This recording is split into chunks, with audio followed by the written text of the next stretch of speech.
Nightworld, Secret Vampire by L.J. Smith. The Nightworld. Love was never so scary. The Nightworld isn't a place. It's all around us. It's a secret society of vampires, werewolves, witches and other creatures of darkness that live among us. They're beautiful and deadly and irresistible to humans. Your high school teacher could be one, and so could be your boyfriend. The Nightworld laws say it's okay to hunt humans. It's okay to toy with their hearts. It's even okay to kill them. There are only two things you can't do with them. 1. Never let them find out the Nightworld exists. 2. Never fall in love with one of them. These are stories about what happens when the rules get broken. Chapter 1. It was on the first day of summer vacation that Poppy found out she was going to die. It happened on Monday, the first real day of vacation. The weekend didn't count. Poppy woke up feeling gloriously weightless and thought, no school.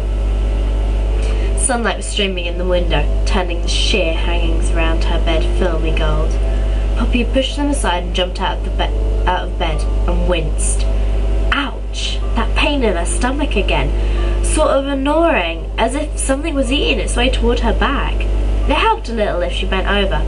No, Poppy thought. I refuse to be sick during summer vacation. I refuse. A little power of positive thinking is what's needed here. Grimly, doubled over, think positive, idiot. She made her way down the hall to the turquoise and gold tiled bathroom. At first she thought she was going to throw up, but then the pain eased as suddenly as it had come. Poppy straightened and regarded her tousled reflection triumphantly. Stick with me, kid, and you'll be fine, she whispered to it, and gave a conspiratorial wink. Then she leaned forward, seeing her own green eyes narrow in suspicion. There, on her nose, were 4 freckles. 4.5, if she were completely honest, which Poppy not usually was. How childish, how cute!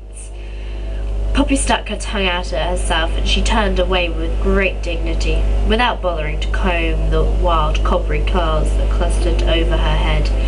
She maintained the dignity until she got to the kitchen, where Philip, her twin brother, was eating Special K. Then she narrowed her eyes again, this time at him. It was bad enough to be small, slight and curly haired, to look, in fact, as much like an elf as anything she'd ever seen sitting on a buttercup in a children's picture book. But to have a twin who was tall, Viking blonde and classically handsome, well, that just showed a certain deliberate malice in the makeup of the universe, didn't it? Hello, Philip, she said in a voice heavy with menace. Philip, who was used to his sister's moods, was unimpressed. He lifted his gaze from the comics section of the LA Times for a moment. Poppy had to admit he had nice eyes, questing green eyes with very dark lashes. They were the only thing the twins had in common. Hi, Philip said flatly, and went back to the comics. Not many kids Poppy knew read the newspaper, but that was Phil all over.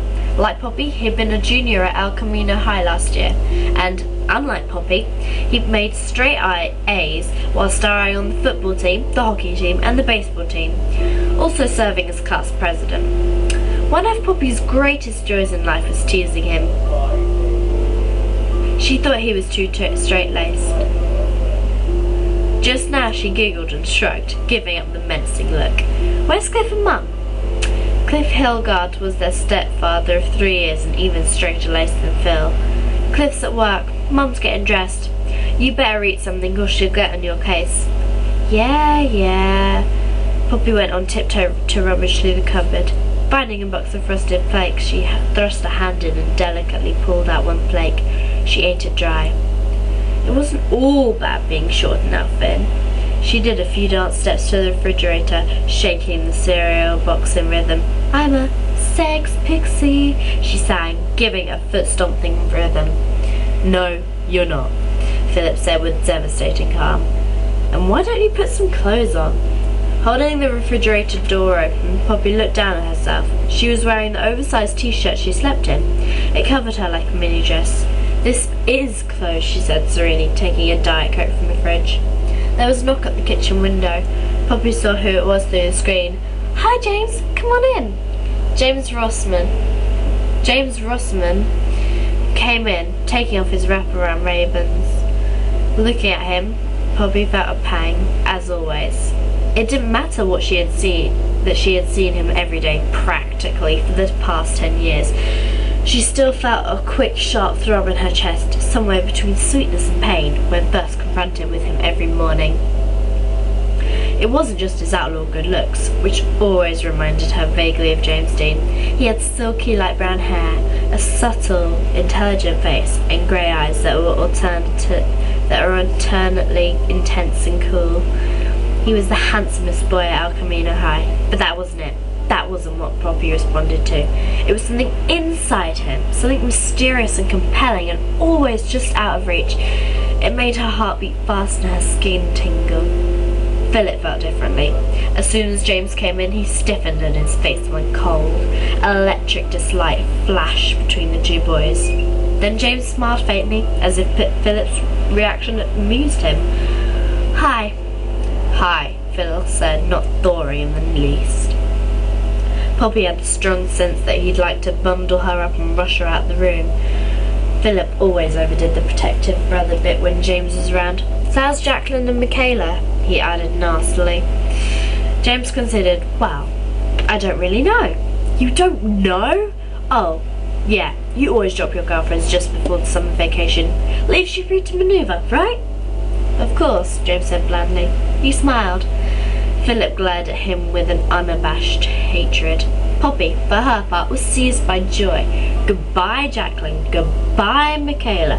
Goodbye to Jacqueline's elegant long legs and Michaela's amazing pneumatic chest. This is going to be a wonderful summer.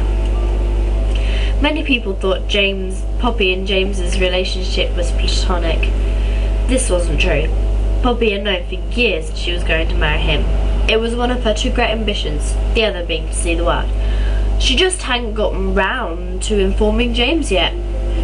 Right now he still thought he liked long-legged girls with salon fingernails and Italian pumps. "Is that a new CD?" she said to distract him from his stare out with his future brother-in-law. James hefted it. "It's the new Ethnotechnic released." Poppy cheered. "More tuba throat singers. I can't wait. Let's go listen to it." But just then her mother walked in. Poppy's mother was cool, blonde and perfect, like an Alfred Hitchcock heroine. She normally wore an expression of effortless efficiency. Poppy, heading out of the kitchen, nearly ran into her. "Sorry, morning." Hold on a minute, Poppy's mother said, getting hold of Poppy by the back of her t-shirt. "Good morning, Phil." "Good morning, James," she added. Phil said good morning and James nodded, ironically polite. "Has everyone had breakfast?" Poppy's mother asked. And when the boys said they had, she looked at her daughter. "And what about you?" she asked, gazing into Poppy's face. Poppy rattled the frosted flakes box and her mother winced. "Why don't you at least put milk on them?"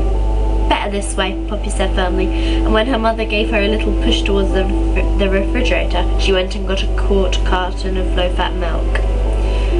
"What are you planning to do with your first day of freedom?" her mother said, glancing from James to Poppy. "Oh, I don't know. Listen to some music, maybe go up to the hills, or drive to the beach." "Whatever you want," James said. "We've got all summer." The summer stretched out in front of Poppy, hot and golden and resplendent. It smelled like pool chlorine and salt and sea salt. It felt like warm grass under her back. 3 whole months, she thought. That's forever. 3 whole months is forever. It was strange that she was actually thinking this when it happened. "We could check out the new shops at the village," she was beginning, when suddenly the pain struck and her breath caught in her throat. It was deep, it was bad. A deep, twisting burst of agony that made her double over. The milk carton flew from her fingers and everything went grey.